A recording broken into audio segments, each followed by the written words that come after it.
ये surface tension किसी जो फिल्म के सरफेस में होता है, ये विजिबल भी हो सकता है और नॉट विजिबल भी हो सकता है। और इसको हम लोग डिफाइन करते हैं इसी तरीके से, it is property of any liquid surface due to which it has tendency to contract, it always try to compress, always try to contract, अपनी सरफेस एरिया को ये घटाना चाहता है।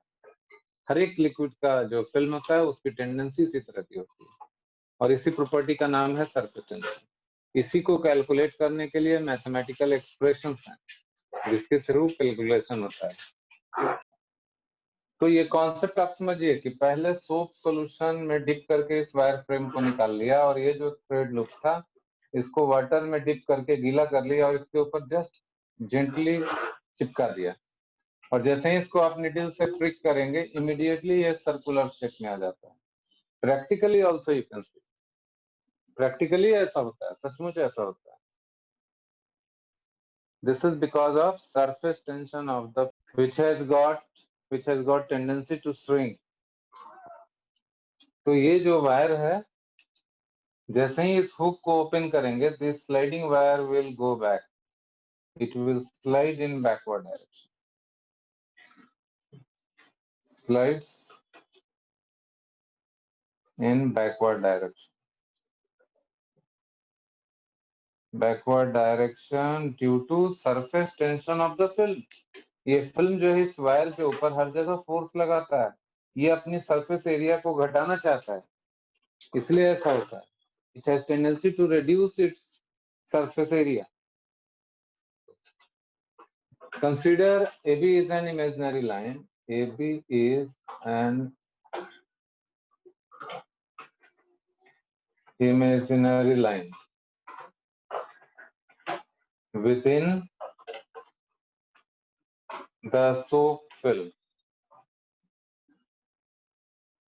All the molecules present on this line are in equilibrium. इस imaginary line का length मैंने L मान लिया।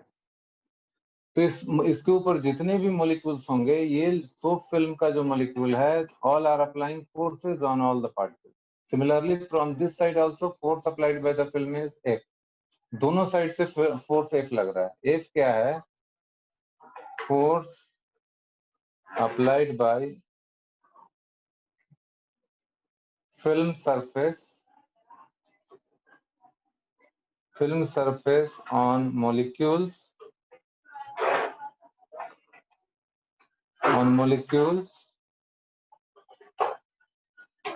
present on line AB। दोनों साइड से इक्वल लग रहा है और ये फोर्स कैसा है? This force is perpendicular to line AB and along the film surface,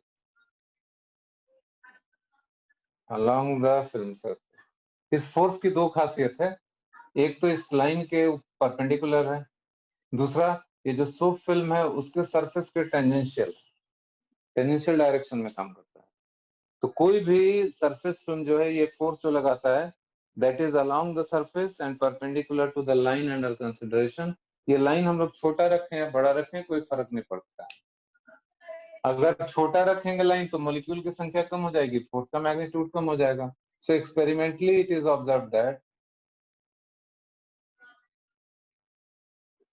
experimentally these all are verified, force is proportional to L। this force is the force applied by soap film। Proportionality constant यहाँ पे आ जाएगा T into L, therefore T equals F by L। this proportionality constant T is called surface tension of the given solution, जिस भी चीज का बना हुआ।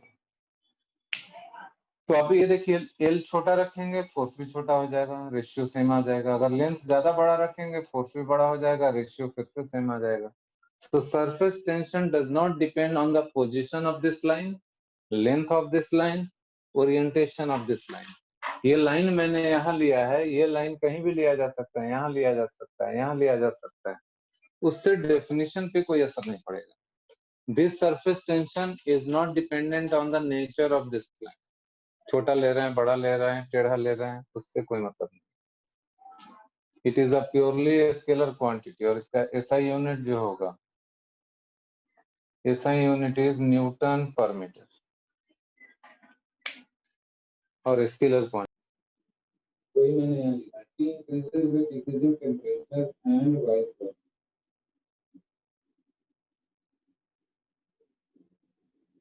इसका मतलब हुआ कि टेम्परेचर अगर बढ़ाएंगे तो सरफेस टेंशन घट जाएगा। दूसरा है important property addition of impurity. Addition of impurity इसका भी इम्पैक्ट पड़ता है। मैं आपको दो एग्जाम्पल दूंगा। First example is salt. Sir आवाज नहीं आ रहा है। आवाज नहीं आ रही है। लाइक सोडियम क्लोराइड, इसकी खासियत क्या है कि आप पानी में, नॉर्मल वाटर में अगर सोडियम क्लोराइड डालेंगे तो ये हाईली सॉल्युबल है, बहुत अच्छे से अंदर मिक्स हो जाता है। और ये पहला एग्जांपल, इसका क्या इम्पैक्ट पड़ेगा वो डिस्कस करेंगे। दूसरा, partially soluble, sparingly soluble salt like soap, shampoo, detergent powder etc., ये सब पार्शियली सॉल्युबल होता है, पूरी तरह से पानी में नहीं घुलता है। और सोडियम क्लोराइड वगैरह जो है ये हाईली सॉल्युबल है, क्योंकि सोप वगैरह तो long chain of fatty acid से बना होता है, तो ये अच्छे से नहीं घुल पाता है पानी के। तो इन दोनों की इम्पैक्ट सरफेस टेंशन पे क्या असर पड़ता होगा वो हम लोग समझना चाहते हैं। जैसा आप लोगों ने बताया कि highly soluble salt like sodium chloride, it increases the surface tension. जो ज्यादा घुलेगा बढ़िया से वो ज्यादा सरफेस टेंशन को कर देगा, और जो कम घुलेगा, सस्पेंडेड फॉर्म में रहेगा, तो वाटर मॉलिक्यूल्स के बीच में अगर सस्पेंडेड पार्टिकल्स, थर्ड पार्टिकल आ जाए, जिसको हम लोग इम्प्योरिटी बोल रहे हैं, that will decrease the force of interaction between the original water molecule. यही कारण है सरफेस टेंशन घटाने का। तो जब भी पार्शियली सोल्युबल सॉल्ट को आप पानी में मिलाएंगे वो सरफेस टेंशन को बढ़ा देता है। दिस इज द रीजन कि सोप सोल्यूशन या डिटर्जेंट पाउडर या सोप या शैम्पू ऐड करने से वाटर के साथ washing becomes very easier, washing आसान हो जाती है, क्योंकि सरफेस टेंशन को वो घटा देता है। तो ये चीज क्लियर हो जानी चाहिए कि ए का जो आंसर है इसमें सरफेस टेंशन इंक्रीज हो जाता है, और बी में क्या हो जाता है, सरफेस टेंशन डिक्रीज हो जाता है। तो सरफेस टेंशन डिक्रीज करने के दो रास्ते हैं, पार्शियली सोल्युबल सॉल्ट ऐड किया जाता है और हॉट वाटर का इस्तेमाल किया जाता है। दोनों ही सरफेस टेंशन को घटाने का काम। ऐसा इमेजिन करिए कि ऐसा यू शेप में ये एक स्लाइडिंग वायर है, इसको हुक के थ्रू यहाँ पे रोका होगा, इसको सोप सॉल्यूशन में डिप करके निकाल लिया गया। देखिए यहाँ पे एक हुक लगा हुआ है, जैसे ही हुक को खोलेंगे इट विल गो बैक, क्योंकि ये सोप फिल्म जो है फोर्स लगाता है। सरफेस टेंशन के फॉर्मूले में आया था F equals T into L। तो ये जो फोर्स लगाता है ये वही फोर्स F, जो सरफेस फिल्म है that applies force on this wire. इसको जैसे ही ओपन करेंगे ऐसा होता है, force applied by this film. एक फिल्म सरफेस है तो T इंटू L, और अगर दो फिल्म सरफेस है तो टोटल फोर्स हो जाएगा 2 इंटू L। रीजन इज कि दोनों फिल्म आगे का और पीछे का जो एयर के कांटेक्ट में, they will apply force 2TL on this wire film।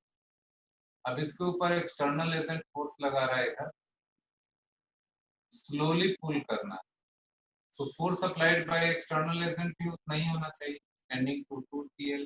2TL से स्लाइटली ज्यादा होगा तो आगे बढ़ जाएगा। अब इसको शिफ्ट करके यहाँ ला, A dash B dash film. Displacement done by the external agent is delta x. Delta x जो है डिस्प्लेसमेंट ऑफ वायर AB है by external agent. So work done by external agent on whole system ये हो जाएगा force into displacement. Force हो जाएगा 2TL और displacement हो गया डेल्टा x.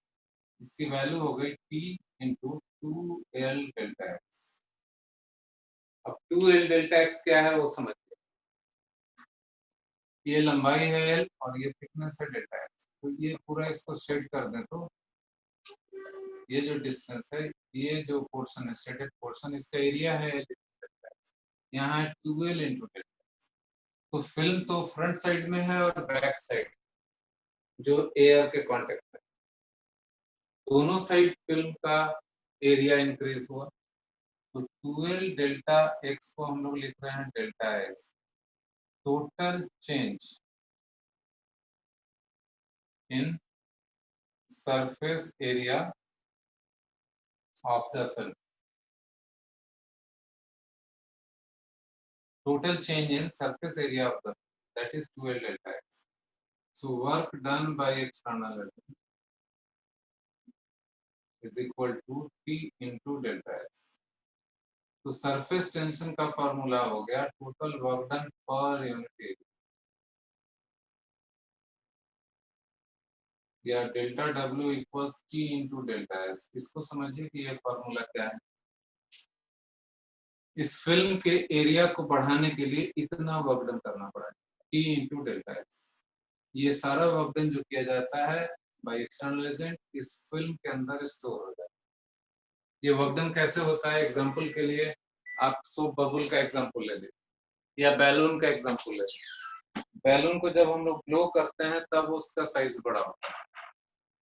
तो जो ब्लो करते हैं उसका सरफेस एरिया बढ़ने लगता है. तो जो आदमी उसको ब्लो करता है that person is doing work.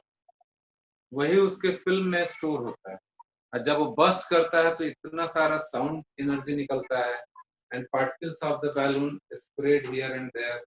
सबको काइनेटिक एनर्जी होती है. सारी एनर्जी उसके सरफेस से आती है. इसी तरीके से अगर कोई बबल है अगर साइज बढ़ता जा रहा है और फिर बस्ट करता है तो पार्टिकल्स ऑफ द बबल या ड्रॉप इधर उधर बिखरते हैं. वो काइनेटिक एनर्जी कहाँ से आती है.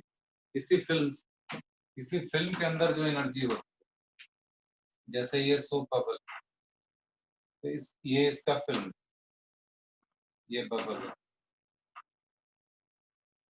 इसी फिल्म के अंदर इस फिल्म के अंदर एनर्जी स्टोर होती है. तो सरफेस टेंशन इनटू सर आवाज नहीं आ रही. मैं रिपीट कर दे रहा हूँ आवाज क्लियर नहीं है. तो मैं ये बता रहा था कि ये अगर ये सोप बबल है इसके जो फिल्म है फिल्म के अंदर एनर्जी होती है वाली T into delta S. Change in surface area को सरफेस टेंशन से आप मल्टीप्लाई करते तो टोटल वर्क डन आ जाएगा. यही वर्क डन इस फिल्म में स्टोर हो. इस फॉर्मूले से सरफेस टेंशन का अल्टरनेट डेफिनेशन है. एनर्जी रिक्वायर्ड या work done per unit change in surface area को इस सरफेस टेंशन पे. इससे ऐसा यूनिट एक और आ जाए. पहले ऐसा यूनिट हम लोगों ने डिस्कस किया था न्यूटन पर मीटर. इस फॉर्मूले से सरफेस टेंशन का एक और यूनिट आप बोल सकते हैं that is joule per metre square. क्योंकि ये जूल में होता है ये मीटर स्क्वायर में. तो किसी फिल्म में एनर्जी अगर निकालनी हो तो हम लोग इस फॉर्मूले का इस्तेमाल कर सकते हैं. Surface tension multiplied by change in surface area. किसी फिल्म का एरिया अगर दे रखा हो और उसके एरिया अगर इंक्रीज करना है तो कितना वर्क करना पड़ेगा या उस फिल्म में कितनी एनर्जी स्टोर्ड है ये हम लोग पता लगा सकते. इसी के ऊपर बेस्ड है ड्रॉप और एयर बबल में जो सरफेस एनर्जी होती है उसका कैलकुलेशन हम लोग डिस्कस करना चाह रहे हैं. सरफेस एनर्जी ड्रॉप के अंदर कितना होता है एयर बबल के अंदर कितना होता है. फ्री सरफेस का मतलब होता है surface of the given body in contact with the air. अगर ये लिक्विड ड्रॉप है इसका सिर्फ बाहरी सरफेस एयर के कांटेक्ट में होता है. Only one free surface it है.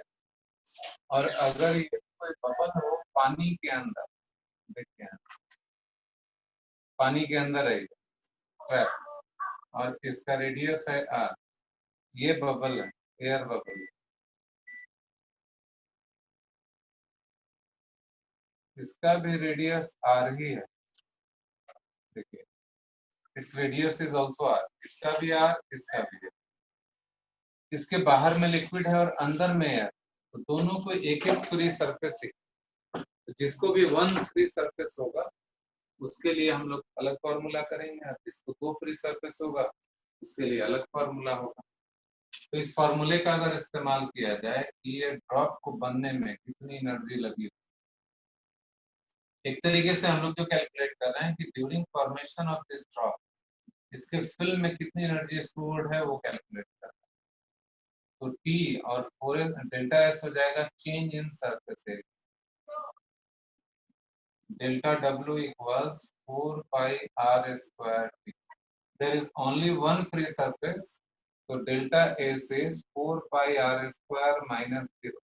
इसका क्या मतलब हुआ, मतलब ये जंक्शन लिया जा रहा है कि जब ये ड्रॉप मॉलिक्यूल के फॉर्म में था, कंडेंस होकर ड्रॉप नहीं बना था, वेपर के फॉर्म में, ओरिजिनल मॉलिक्यूलर फॉर्म में, उसका सरफेस एरिया जो था नेग्लिजिबल, और जब ये लिक्विड का शेप ले लिया, एक ड्रॉप का शेप ले लिया, तो इसका जो सरफेस एरिया है ये सब्सटेंशियल सरफेस एरिया हो गया, we can not neglect.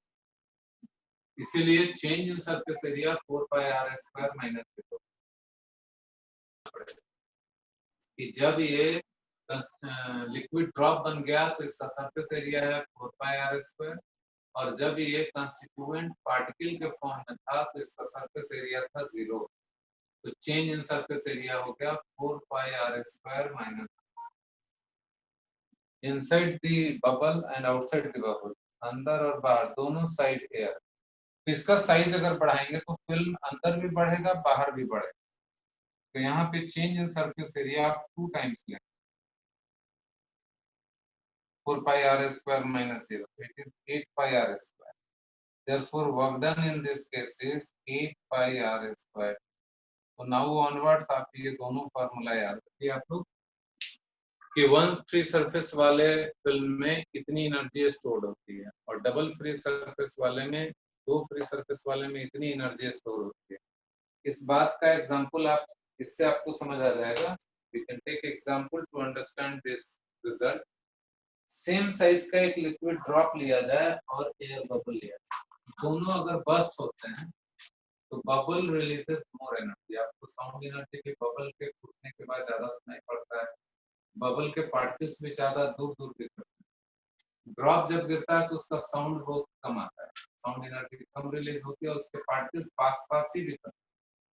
That indicates कि एक एयर बबल के अंदर ज्यादा एनर्जी स्टोर होता है, डबल 8 पाई आर स्क्वायर, और ड्रॉप के अंदर ओनली 4 पाई आर। क्वेश्चन को आप ऐसे समझ सकते हैं, एक बड़ा मर्क्यूरी ड्रॉप है और एक स्प्रे गन के थ्रू उसको छोटे छोटे ड्रॉपलेट्स में स्प्रे करना चाहते हैं, 10⁶ ड्रॉपलेट। मर्क्यूरी का सरफेस टेंशन दे रखा है 4.35 into 10⁻³ न्यूटन पर metre. So in this process, how much work should be done? How much work is required? एक मर्क्यूरी का ड्रॉपलेट है, उससे 10⁶ ड्रॉपलेट बनाना है। तो ये आर रेडियस का था और इससे 10⁶ ड्रॉपलेट बनाने हैं छोटे।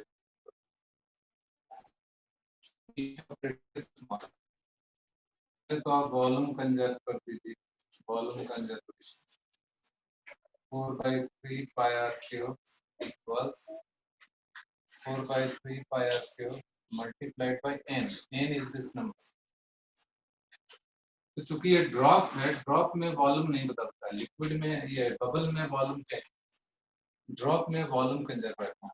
यहाँ से n की वैल्यू आ गई r³ अपॉन r, या रेडियस आ गया इसका r³ equal r³ by n।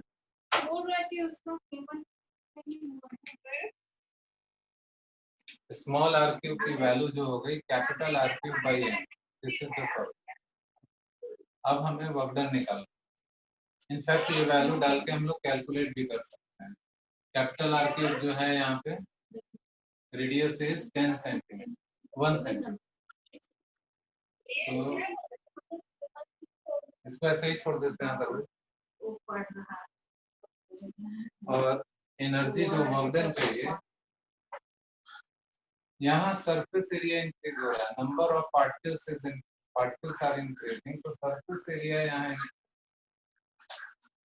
तो वर्क डन होता है change in surface area into surface, तो T को मल्टीप्लाई कर देंगे n into 4 pi r square। This is the new surface area. एक ड्रॉप का इतना है n number of drop minus initial 4 pi r square, तो this is change in surface area into surface. तो ये हो गया T मल्टीप्लाइड बाय 4 pi भी कॉमन आ गया। इसी में थोड़ा अप्रोक्सीमेशन लेना पड़ सकता है, 4 pi t यहाँ हो गया n into r square. R square करेंगे अगर यहाँ पे आर का स्क्वायर यहाँ से आ रहा है r equals capital r by n to the power 1 by. अगर वैल्यू डाल दिया जाए तो this r by n to the power 1 by, इसका पावर 1/3 करेंगे तो आर बाई 100 आता है। तो n का वैल्यू डाल दिया जाए कैपिटल आर बाई 100, तो ये आ जाएगा capital r by 100 square minus r, तो कितना आ गया देखो 4 pi are square into t, और यहाँ आ रहा है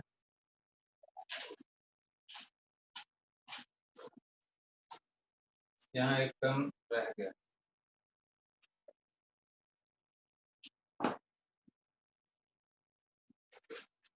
सी अगेन 4 पाई टी। पहले तो n का वैल्यू लिया जाए, n का वैल्यू है 10 इंटू आर स्क्वायर, तो ये r square by 10⁴ minus r कितना, तो we are getting 4 pi are square into t, और यहाँ बचेगा 100 minus, so we are getting 4 pi are square t multiplied by 90। ऐसे यूनिट में अगर वैल्यू डाला जाए, कैपिटल आर का वैल्यू है 1 सेंटीमीटर 10⁻²। ऐसे यूनिट में सारा वैल्यू डालते हैं और इसको भी approximately you can take 100, then you must get 5.46 into 10⁻⁻⁹।